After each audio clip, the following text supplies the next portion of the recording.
नमस्कार, स्वागत है आपका हमारे स्पोर्ट्स सेगमेंट में।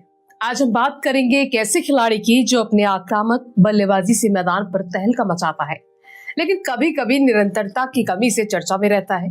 जी हाँ, हम बात कर रहे हैं सनराइजर्स हैदराबाद के स्टार ओपनर अभिषेक शर्मा की। आईपीएल 2025 में उनकी तूफानी पारी ने सबका ध्यान खींचा, लेकिन सवाल वही कि आखिर क्यों नहीं चल पाते वो लगातार। तो चलिए शुरू करते हैं, जहां हम जानेंगे अभिषेक के अब तक के सफर और उनकी चुनौतियों को।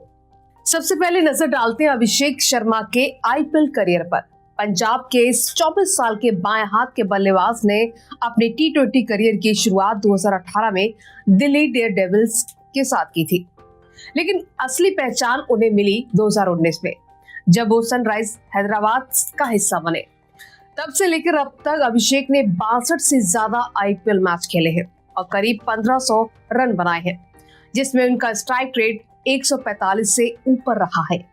2024 का सीजन उनके लिए शानदार रहा था और उन्हें 16 मैचों में 484 रन बनाए, औसत 32.26 और स्ट्राइक रेट 204.21 के साथ। उनकी विस्फोट बल्लेबाजी ने सनराइज को कई बार मजबूत शुरुआत दी, लेकिन 2025 की बात करें तो शुरुआत में वो रनों के लिए जूझते दिखे। पहले 5 मैचों में सिर्फ 51 रन, औसत 10.20। ये आंकड़े उनके टैलेंट को बयां नहीं करते। फिर आया वो पल जब 12 अप्रैल 2025 को पंजाब किंग्स के खिलाफ अभिषेक ने तहलका मचा दिया। 55 गेंदों में 141 रन, 14 चौके, 10 छक्के और ये पारी आईपीएल में किसी भारतीय बल्लेबाज का सबसे बड़ा स्कोर बन गई। इस पारी में सनराइजर्स को 246 रनों का विशाल लक्ष्य 8 विकेट से चेस करने की में मदद की। तो फिलहाल ये थी अभिषेक की कहानी। कभी आसमान छूते स्कोर तो कभी रनों की तलाश। लेकिन सवाल ये है कि इतना टैलेंट होने के बावजूद वो क्यों नहीं बन पाते, लगातार रन बनाते हैं। अब बात करते हैं उस सवाल की जो हर क्रिकेट फैन के मन में है, अभिषेक शर्मा लगातार क्यों नहीं चल पाते हैं। इसके पीछे कुछ अहम वजह है।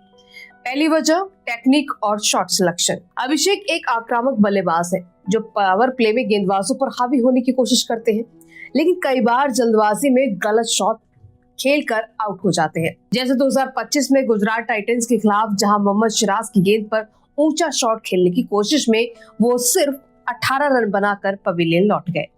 एक्सपर्ट्स का मानना है कि अगर वो अपनी टेक्निक पर थोड़ा और काम करें, खासकर स्विंग गेंदों के खिलाफ, तो वो ज्यादा कंसिस्टेंट हो सकते हैं। दूसरी वजह है दबाव और उम्मीदें। सनराइजर्स ने अभिषेक को 14 करोड़ रुपए में रिटेन किया। इतनी बड़ी रकम के साथ आती है बड़ी जिम्मेदारी। जब आप ओपनर हैं और टीम को तेज शुरुआत की उम्मीद आपसे है, तो दबाव बढ़ जाता है। 2025 में शुरुआती 4 हार के बाद सनराइजर्स की मालकिन काव्या मारन का गुस्सा भी कैमरे में कैद हुआ जब अभिषेक जल्दी आउट हुए। ये दबाव शायद उनके खेल को प्रभावित करता है। इसके साथ ही साथ तीसरी वजह है बदलते हालात और अनुभव की कमी। आईपीएल में हर मैच में पिच, गेंदबाज और विपक्षी रणनीति बदलती रहती है।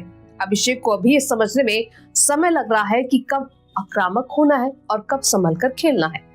सीनियर खिलाड़ियों की तरह हालात को जल्दी पढ़ने का अनुभव उनमें अभी विकसित हो रहा है। जैसे पंजाब किंग्स के खिलाफ उनकी 141 रनों की पारी में वो पूरी तरह गेंदबाजों पर हावी थे, लेकिन पहले के मैचों में वो ऐसी रणनीति नहीं बना पाए। अब आपको बताते हैं चौथी बड़ी वजह, आत्मविश्वास और लय। क्रिकेट में आत्मविश्वास बहुत मायने रखता है। अभिषेक के पिता ने भी कहा कि खराब फॉर्म हर क्रिकेटर के साथ होती है, लेकिन उससे उबरना जरूरी है। पंजाब के खिलाफ शतक के बाद अभिषेक ने कहा कि वो फिर से लय में है। अगर वो इस आत्मविश्वास को बनाए रखे तो शायद निरंतरता की समस्या हल हो सकती है। फिलहाल तो क्या अभिषेक शर्मा रन बना सकते हैं या अगले बड़े सुपरस्टार बन सकते हैं? बिल्कुल, उनके पास टैलेंट की कोई कमी नहीं है। युवराज सिंह जैसे मेंटोर का साथ, आक्रामक शैली और अब शतक का कॉन्फिडेंस, ये सब उनके पक्ष में है। अगर वो अपनी टेक्निक को और निखारे, शॉट सिलेक्शन में सुधार करे, तो दबाव को बेहतर हैंडल करे, तो वो न सिर्फ सनराइजर्स बल्कि भारतीय टीम के लिए बड़ा नाम बन सकते हैं। फिलहाल अभिषेक शर्मा की कहानी हमें सिखाती है कि टैलेंट के साथ मेहनत और धैर्य भी जरूरी है। उनकी तूफानी पारियों ने हमें रोमांचित किया और हमें यकीन है कि वो जल्द ही निरंतरता का वो जादू भी दिखाएंगे। आप क्या सोचते हैं, अभिषेक अगले टी20 सुपरस्टार बनेंगे? हमें अपनी राय कमेंट बॉक्स में जरूर बताएं। नमस्कार।